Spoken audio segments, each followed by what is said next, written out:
So how many people here primarily do security as their job? Okay, thank you. All right, this is for you. How many people do SRE as their primary job? Okay, thank you. This is also for you. How many people do both? Oh, wow, cool, very cool. Glad to see that. So, as they said, I am John Benninghoff. I think the simple way of what I started my company to do was to make security less scary, and also to fulfill a goal of making security as much a part of technology engineering as safety is for structural or mechanical engineering. And this is a story about how security and SRE overlap. You're welcome to take photos. Slides will be shared after the end, and also there's a QR code at the end if you want early access to that. The slides will be printed with full speaker's notes, which includes links to all the references and everything that you're about to see. So, all right, so the picture on the left looks kind of like me, but that's not. That's my grandfather, taken about in 1940. So my grandfather was a pilot, both commercially and privately, for over 60 years. And when I was a kid, we'd go visit him in Texas. He'd take us up in his little Cessna. And as an adult, I remembered that whenever we went up, he always used the checklist. He's walking around the plane, doing all the checks, always using the checklist. And I said, wait a minute, why is he always doing this? He's done this thousands of times. Maybe it's important, right? So this led me to a book, The Checklist Manifesto, a great book if you've read it. Yeah, somebody has read it. And in the book, Atul Gawande, who's a surgeon, talks about his journey to adapt the checklist from aviation to surgery. He started this in the late 90s, and interestingly enough, I had surgery not long ago, and yes, they actually use the checklist. So it's an idea that's made its way into medicine. And so I asked, well, can we use this for cybersecurity? And this led me to the first venue on the top there, MIT. I actually attended the STAMP STPA workshop back in 2016, so I really enjoyed the previous talk. From there, I actually kept looking on my safety journey, and that led me to Trinity College Dublin, where I actually pursued my master's degree. And this is a summary of what I learned along the way. So, Eric Hollnagel is a scientist who coined the term safety 2. He was part of a group of safety scientists, about 20, 25 years ago, that started looking at safety through a different lens. Now, I like his argument in particular because what he argued is that in safety, and I think this is true for security, we tend to focus on when things go wrong. So the normal range of performance is there on the bell curve. On the right in red is when things go wrong. That's what we focus on. And in fact, we define success as the absence of failure, right? So we're secure when we don't have incidents. We're doing well when we don't have outages. So, but he argued you can't have a science based on the non-occurrence of events. That is, you can't define success as nothing happens. So instead, you have to look at the whole range of outcomes, including the positive outcomes on the right and the normal outcomes in between, right? The full range. And you have to redefine safety or security not as the absence of failure, but rather working safely or working securely, right? So I've observed that there's a couple of different ways to actually change the outcomes here. One is to constrain performance. So we actually say, like, okay, so we're going to constrain performance. We're going to narrow the bell curve. Now, we've actually definitely reduced the negative outcomes, but we've actually reduced the positive surprises as well, right? And you can see that in the overlay, right? So we're actually reducing both positive and negative outcomes when we actually constrain performance. So a better way to approach this is to just shift performance to the right, to improve performance overall. So now you get not just a decrease in negative outcomes, you get an increase in positive outcomes as well, right? So the normal is still there, but we get a lot more unexpectedly positive outcomes. So focusing on improvement is really a shift in thinking, and it actually means that SRE or security is less of a cost in more of an investment and actually doing better, right? You get better at the same time as you reduce a failure. And you can see from here the difference in the strategies. For me, this was a way of visualizing and showing how focusing on positive outcomes, focusing on improving performance is a better strategy. And part of this is really also about really a mindset change. So if I told you that, for example, I have the most secure network in the world at home because I've never been breached by the Russian or Chinese governments, how would you feel? Yeah, I think I heard some chuckles. Yeah, that's about right. But if I told you I worked for an organization that successfully withstood an internal red team attack, right, you might actually feel a little bit differently. So security performance, SRE performance, is really about how do you perform when you're exposed to the threats, when you're exposed to the dangers, when you're exposed to the hazards, when things go wrong. So one of the things that I'm going to assert today, and I'm actually going to show you this with studies from data, is that cybersecurity performance is highly correlated with software delivery and reliability performance. Right? So these are all very tightly correlated. Now I'm going to show 3 studies, that all happen to be from 2019, but 3 different perspectives on how that works. So first of all, how many people have heard of the DevOps, the DORA report? Most everyone, right? So this is the 2019 Accelerate State of DevOps report. What the DORA research, which was started by Nicole Forsgren, showed is that measures of reliability, performance, security all tend to move together, right? This is in contrast to the thinking prior to then, which was, oh, you can have reliable or high performant, but you can't have both. Well, that's not true with DevOps. We actually saw that as teams improve in terms of deployment frequency, they actually reduce their change failure rate, and the time to restore service, like how quickly can they recover from disaster, goes down as well. All right. So also in 2019, a report that you might not have heard about came out. This is the Veracode State of Software Security report from that time. It was work done in partnership with an organization called the Scientia Institute. They've done a lot of data science applied to security data. And in that report, there were a number of findings, but this one especially stood out to me. And I was flipping through the report. Yeah, this is interesting, kind of knew that. When I saw this, I said, wow. Because what you're seeing here is, so on the left-hand side, you see the number of scans per year for a particular organization. So you can see it ranges from 1 to 3 times per year to 300 times or more the code is scanned per year. And then across the x-axis, what you see is a log scale plot of how long it takes to close 25, 50, and 75% of those vulnerabilities identified. So for that organization that's only scanning between 1 and 3 times per year, half the findings are closed in just under a year, and you don't get to 75% until several years after. Whereas, you can see some improvement as you increase the number of scans, the frequency of scans, until you get to 300.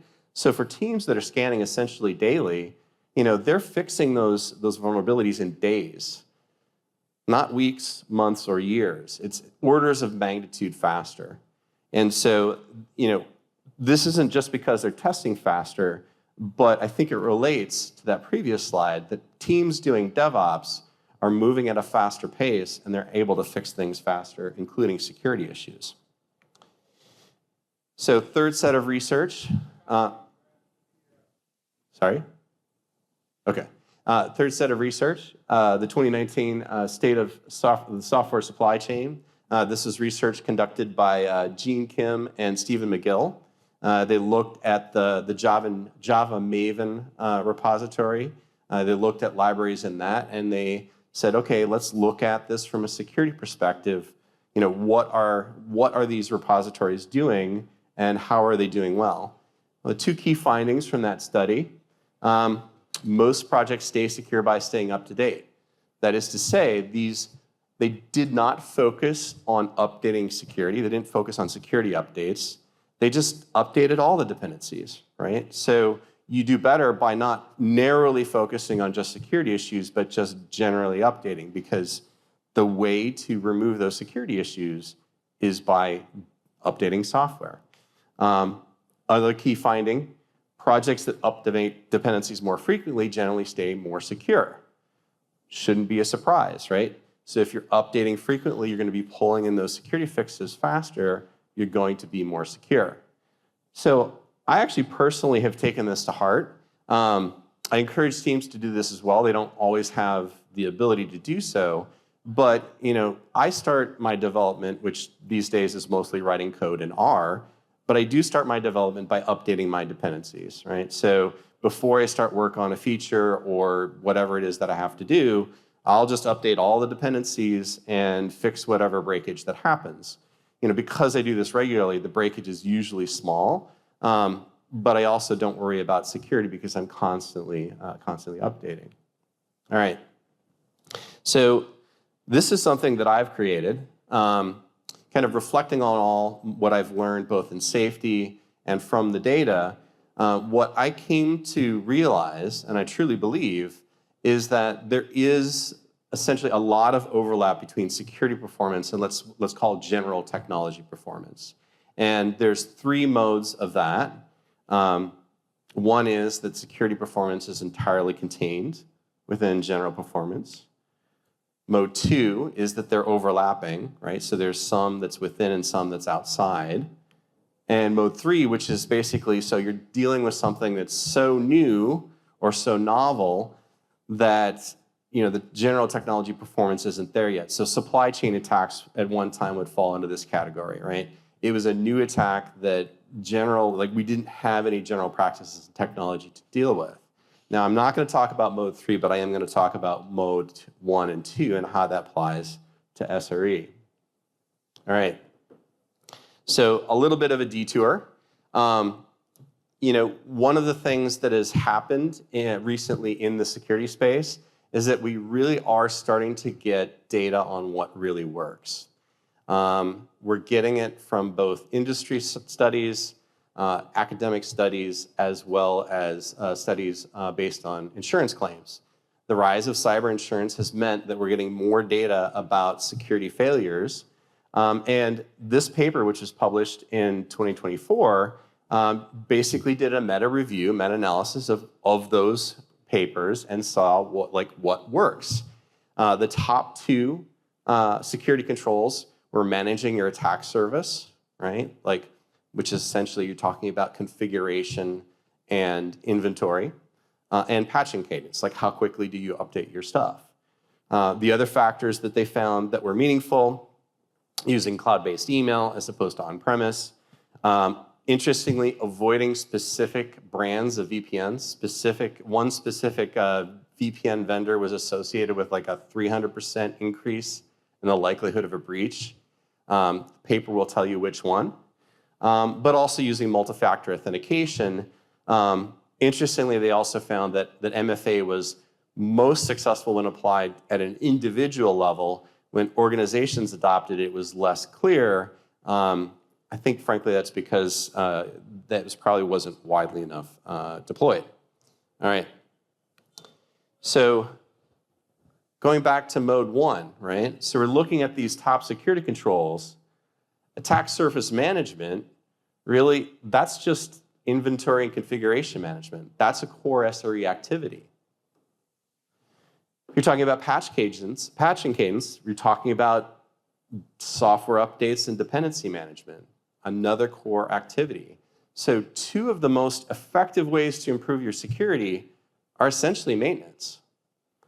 And in the past, I've actually made the argument that we shouldn't have a security vulnerability management team because that's not a security function.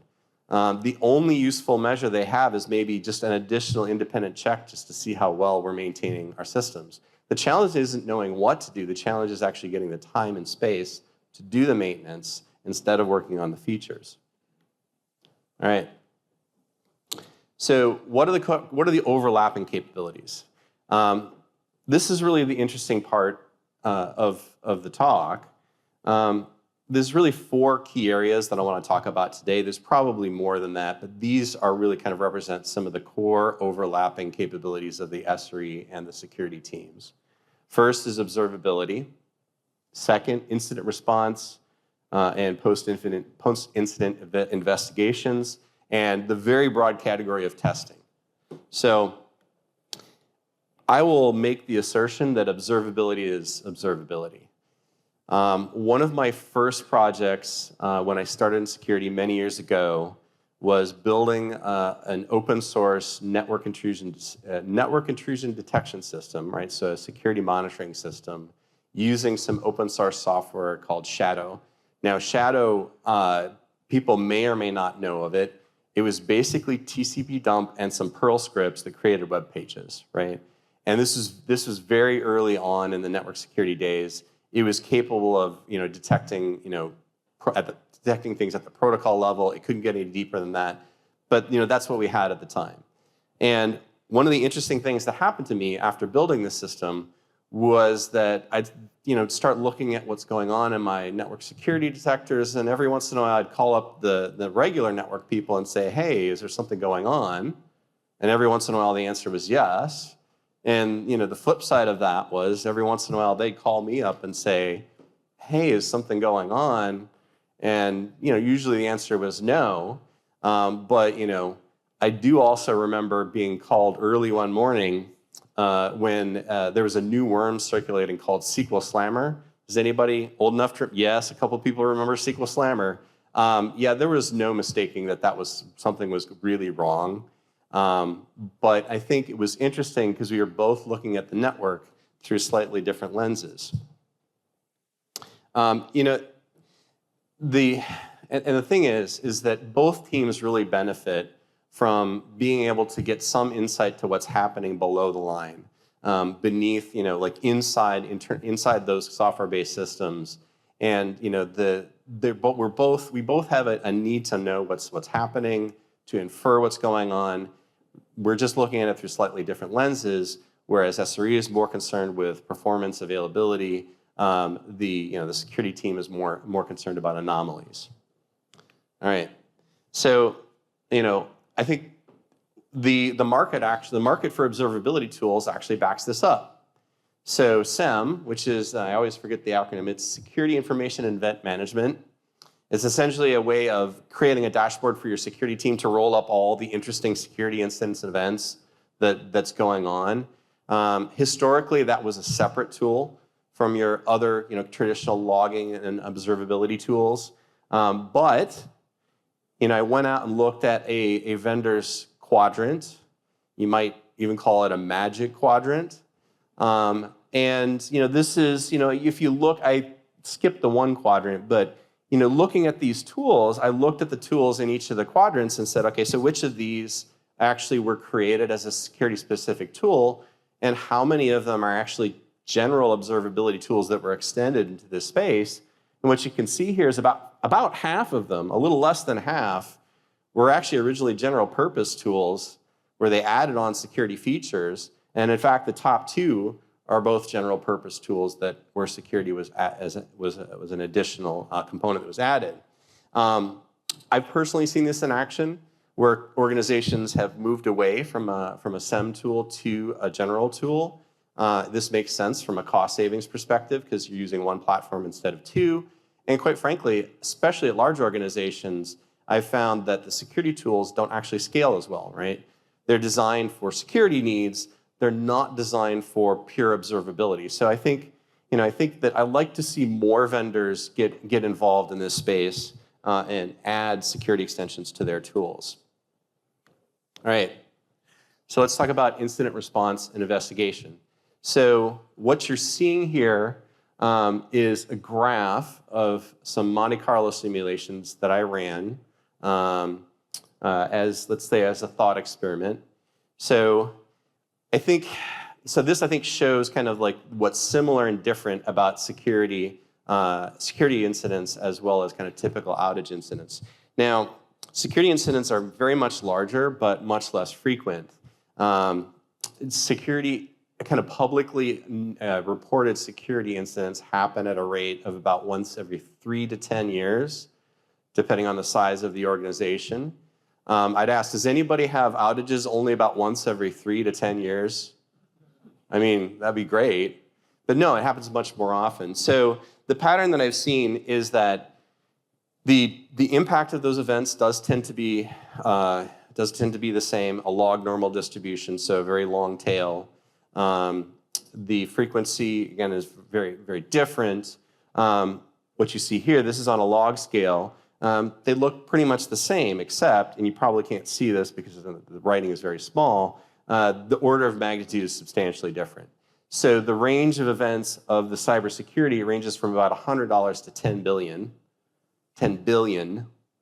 Whereas kind of typical outages range more from about 100 to about 10 million.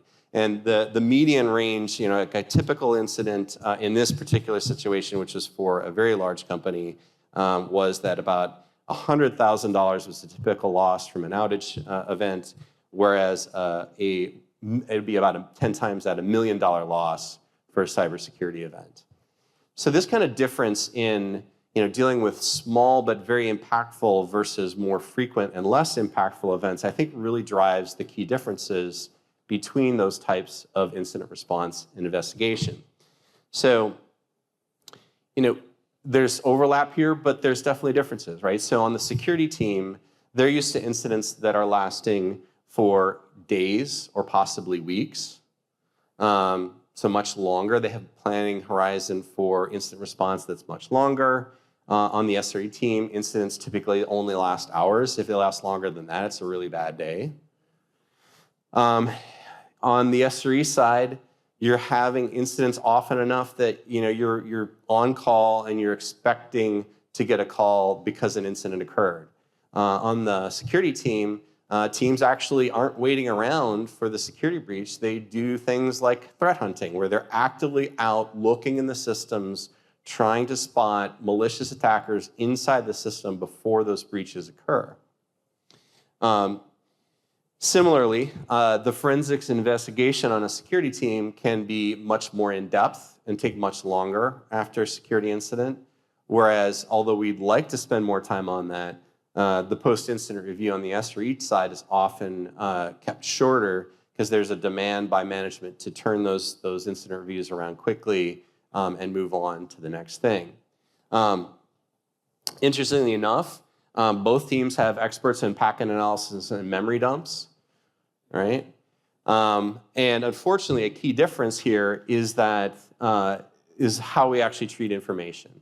So all too often, and I think this is to our detriment on the security side, information and security incidents is kept secret, even when it probably doesn't need to be, whereas on the SRE side, information is shared.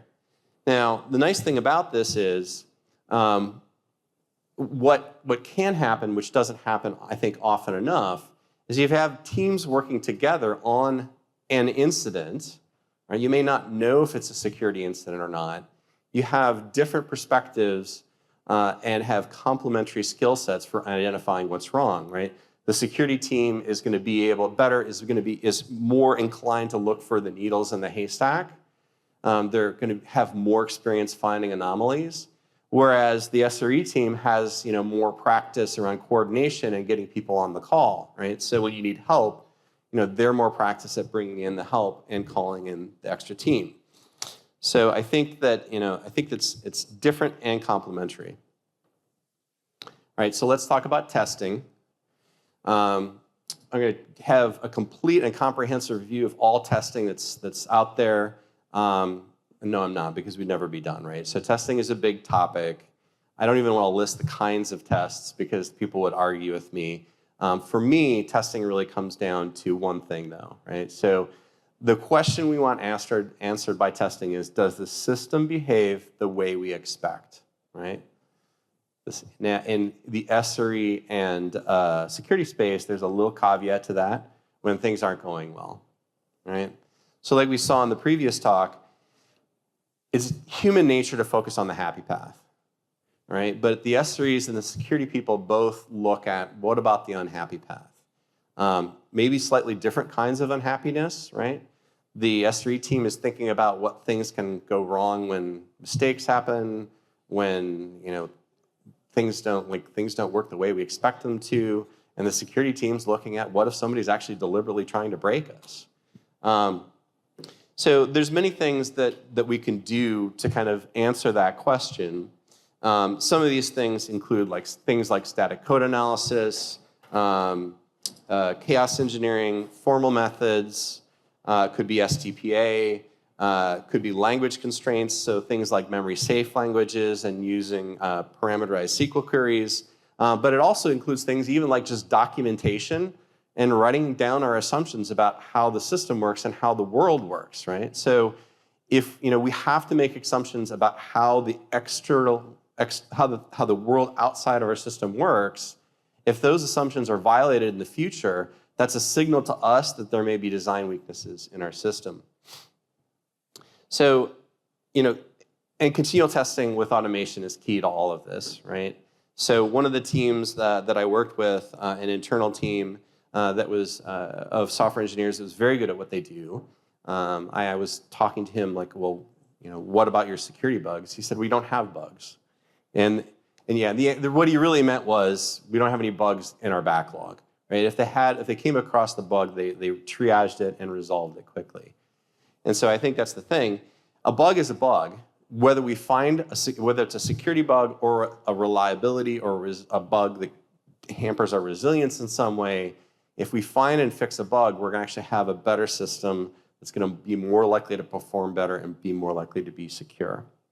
All right. So this is a proposal that I'm introducing in this talk: security level objectives. So we've all heard of service level objectives. It's a core concept in SRE, and what I look at them as a commitment device, right? So what we're saying is we're going to make a decision up front about the level of availability that's acceptable, and if we fall below that availability level, we're committing to divert resources away from features to reliability, right? I think the idea behind a security level objective is very much the same. We're going to decide on an acceptable level of security risk. If we fall below that level, we're deciding in advance that's when we start diverting resources away from features to security. Now, the challenge is with security, you probably can't say, like, we're going to allow one breach per year, because that's too much damage. We want to actually avoid that. So we actually have to change this a little bit and look at more forward-looking measures, right? So we look at kind of like things that are correlated with success, but we already know what some of those things are. That could be like, what's the attack surface, right? Like, how many endpoints do we have exposed on the internet? It's what's the patch cadence? How are we doing it, keeping up on maintenance? So when I was putting this together, I realized that this is something that we had, again, early in my career when we were working on vulnerabilities. So we did do vulnerability management back in the early 2000s. I scanned the network with Nessus before it was Tenable. It was free tool at that time. A generator report sent that out to all the engineers and said, these are the missing patches that you need to go fix. What was interesting was our head of infrastructure would get that report, and if it got too long, he would say, you know what, I think we need to spend some more time fixing these vulnerabilities. So for him, it was a bit of a gut check, but it really was an SLO, a security level objective. When he got to the level of, like, we're not comfortable with the level of risk this represents, we're actually going to divert resources away from other things to fixing this. And it worked. We actually did very well. It helped the success of our program. So what would an SLO look like today, right? So, like SLO, setting on a 100% target is probably the wrong target, except in some cases, maybe it is, right? So if you have a vulnerability that is being actively exploited across the internet all the time, maybe you want to make sure that there aren't any at all on your network. something to think about. So things that might actually be good SLOs are, as I mentioned, the vulnerability rate, right? Like the number of vulnerabilities per endpoint, something that needs to scale with the number of systems that you have, open ports per public service, right? So how many open TCP ports do you have? Percentage of endpoints not using multi-factor authentication. It's a pretty good indicator. That's your attack surface, right? Something you might not think about, percent of orphaned accounts. How many logins or user IDs do you have out there that aren't owned by anybody? Login failure rate. Obviously, if it's too high, you may be under, you may be under attack. But also login success rate. So if your login success rate is 100%, that's probably also a good indicator of a problem as well.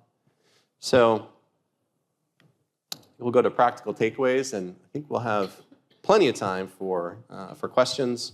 Really, so 3 practical takeaways. Number 1, SRE work supports core security performance. Doing that maintenance is really important. Number 2, think about extending your SRE capabilities to support security and vice versa, right? Like both teams have a unique perspective that they can bring to incidents and to risk management. And really, security and SRE will go further together than separately, right? These are 2 complementary, overlapping but complementary skill sets. So that's what I have. Here's the QR code and some additional resources, and we'll go to questions.